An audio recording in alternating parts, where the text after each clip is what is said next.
लोभ अर्थात धन, परिग्रह इत्यादि जोड़ना, वो लोभ में आ जाएगा। ये 4 कसाएं होती हैं, ये तो संक्षिप्त रुचि रखने वाले व्यक्तियों के लिए है। जो विस्तार रुचि रखते हैं उनके लिए कसाएं 25 होती हैं। 25 कसाएं कैसे बनती हैं? तो अनंतानुबंधी, अप्रत्याख्यानावरण, प्रत्याख्यानावरण और संचलन, इन चारों के भेद से कसाएं 16 हो जाती हैं। अनंतानुबंधी क्रोध, मान, माया, लोभ, अप्रत्याख्यानावरण क्रोध, मान, माया, लोभ, प्रत्याख्यानावरण क्रोध, मान, माया, लोभ और संचलन क्रोध, मान, माया, लोभ।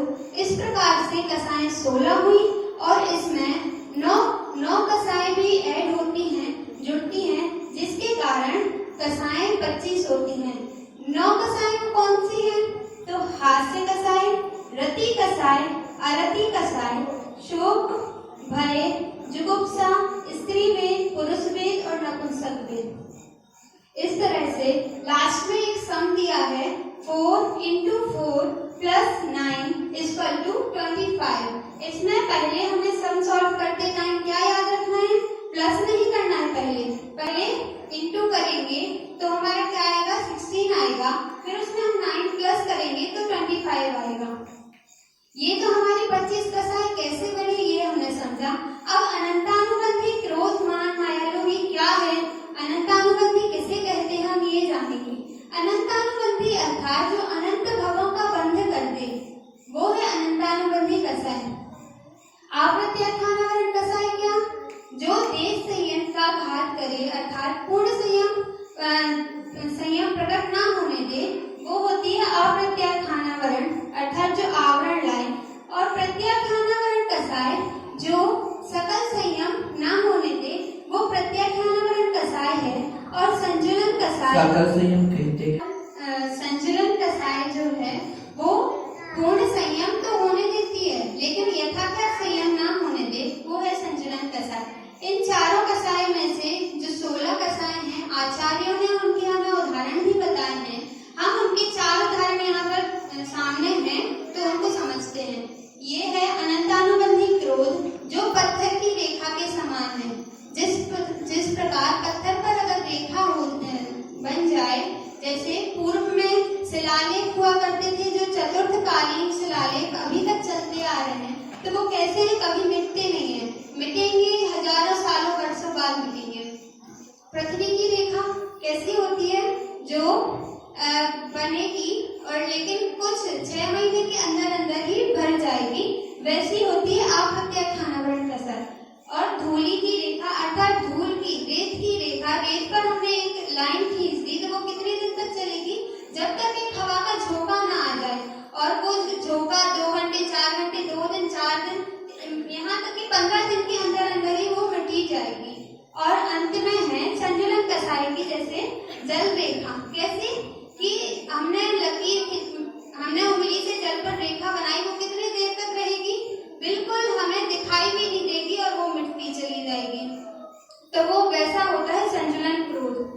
हमने ये उदाहरण इसके समझ लिए हैं। अब हम इसकी अवधि देखेंगे कि चारों कसायों की क्या अवधि होती है। तो अनंतानुबंधी कसाएं 6 माह से अधिक और अप्रत्याख्यानावरण कसाएं 15 दिन से 6 माह तक के अंदर खत्म हो जाती है। प्रत्याख्यानावरण कसाएं अंतर्मुहूर्त से अधिक 15 दिन तक रहेगी। और संचलन कसाएं जो है वो अंतर्मुहूर्त अर्थात क्या? मुहूर्त होता है 48 मिनट का, और 48 मिनट के अंदर जो कसाएं समाप्त हो जाए वो होती है संचलन कसाएं। ये हमें 16 कसाएं का समझा। अब ये जो 9 कसाएं हैं, इसमें क्या? हास्य अर्थात हंसना भी एक कसाएं है। राग करना, रति, अरति अर्थात द्वेष करना भी कसाएं है। शोक मनाना कसाएं है। भय करना कसाएं है। जुगुप्सा अर्थात ग्लानि, किसी से घृणा करना, वो भी एक कसाएं है। यहाँ पर चित्र भी दिए गए हैं कि एक इंसान, उसको गमन हो रहा है तो लोग क्या करते हैं? जुगुप्सा करते हैं, घृणा करते हैं। और अंत में स्त्री वेद, पुरुष वेद, नपुंसक वेद, ये भी कसाएं हैं। यहाँ पर एक और विषय पर हम चर्चा करेंगे कि स्त्री वेद, पुरुष वेद, नपुंसक वेद, इनमें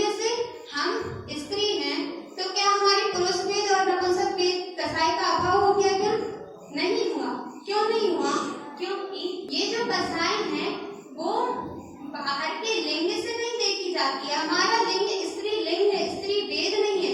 स्त्री वेद क्या कहलाता है? जैसे आज का जमाना है तो लड़कियां जीन्स टॉप पहनना, जीन्स शर्ट पहनना पसंद करती हैं। ये किसकी वेशभूषा है?